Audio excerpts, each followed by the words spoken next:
I'm Tanya Gratz with the Greene County Land and Water Conservation Department in Wisconsin. In Greene County, we have two major waterways, the Pecatonica on the west side and the Sugar River on the east side. And there's a lot of tributaries that flow to those waters. There's probably like 13 or so in the county that are on the EPA's list of 303D impaired streams, that they're not meeting their swimmable, fishable standards. Wisconsin started a pilot program in probably 2016 or 2017 to see if this watershed model would go.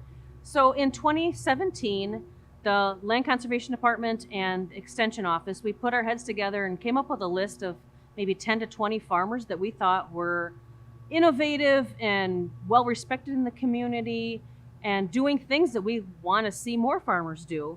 So we got them together in one room for a meeting, and we talked about the potential for getting a watershed protection grant from the Wisconsin Department of Agriculture. And we also brought in the DNR to tell them about the shape of the waterways, like what are the impairments, what would it take to get them fixed. With the Wisconsin Department of Agriculture, their grants require a collaborator and a fiscal agent, and so we agreed to be both for our group.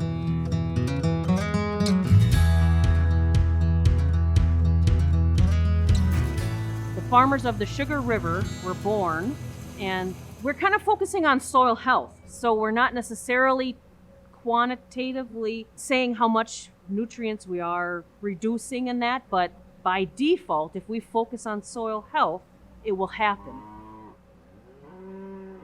The farmers really like networking with each other of, oh, I tried this. Oh, I tried that. They are sharing practices, or, oh, I've got this that I'm not using anymore. You could use that. Or this guy knows how to do that. Talk to him. So they are all really, trying to lift all boats with their knowledge. The state provides us money, and we can encourage people to try different practices. And so we're always trying to figure out how we can put money in farmers' hands just to get them to try something new. And that's kind of a neat part of it. And we've got a lot of people that have tried a lot of things now. Some guys are a little more brave than others and try things that I would never try, but there's guys that are bringing us along. Yeah.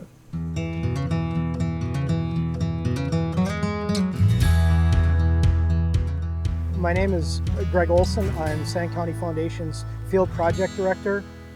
Related to the work that's being done to help the Village of Grafton, what I've been doing is I do a lot of the outreach to the farmers. You need to build the relationships and then take it forward from there.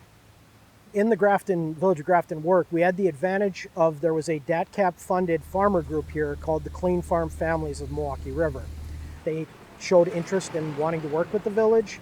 Amber from the village came out and actually talked to the farmer group as well, so we could start building that relationship. I'm Amber Thomas. I'm the Director of Public Works and Village Engineer here in the Village of Grafton, Wisconsin. We are along the shores of Lake Michigan and right adjacent to the Milwaukee River, just a few miles north of Milwaukee.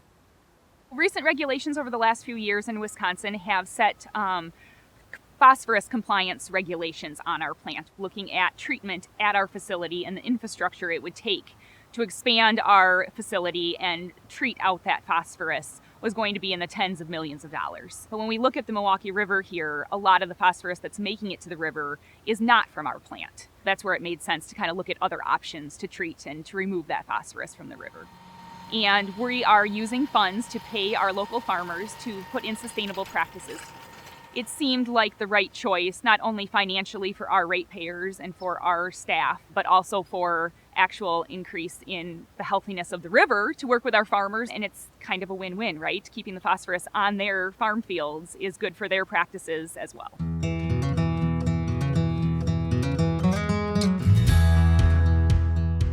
So Yahara Pride Farms is a farmer-led nonprofit, a 501c3, founded in 2012 by a group of farmers and agribusiness and lake enthusiasts in the Dane County area in the Yahara Watershed. We're 12 miles northwest of the state capital of Wisconsin in Madison. Madison is known for its 5 lakes. The Yahara River runs through those chain of lakes, and encompasses the Yahara Watershed. So about the time that Yahara Pride Farms came on to play, so did a program called Yahara WINS, Adaptive Management Program with the Madison Metropolitan Sewer District. So we started communicating back and forth, and we thought we had a great opportunity to work with them to help install practices upland in the watershed that could make a difference for everybody. And so we started this pilot program working with farmers, putting in cover crops, and it grew into more practices. And then we figure out, based off our budget, how much it costs to put these practices into play and how many acres or how many tons of manure or compost we are going to allow each participant to sign up for. We had a retired agronomist that came on and worked for us and went door to door and talked to them about our cost share program, talked about our certification program with certain farmers. And he got people interested that you maybe would think would not be interested. Who better to lead water quality than the people that work directly with the land and with the water? I was one of the founding members of Yahara Pride Farms. We're trying to help the farmers themselves as they go to the next step of what they want to do on their farms. Lots of farmers are doing lots of the right things. Now, why do you get involved? It's so you can share the knowledge, share the information, so you can help others as they make those steps to try to help improve their environmental footprint. You want to help other farmers because chances are some of the other farmers might be having some of the same issues as you are, and so together you work out some of the solutions. At the same token, we're all independent businessmen. We do not like to be told what to do. And so if we're going to have to come up with new solutions, we ought to be part of creating those new solutions. So we joined Yahara Pride probably 6 years ago. Jeff Enders gave us a call and asked us if we'd be members. That's how we got joined to the Yahara Pride.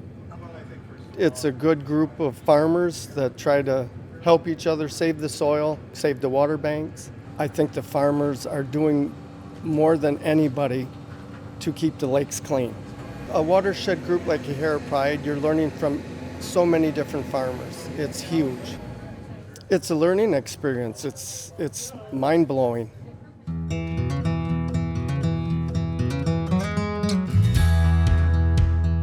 My name is Tony Pyrick. I farm near Watertown with my brother and our family, and also I'm the chairman of the Dodge County Farmers Healthy Soil, Healthy Water Group.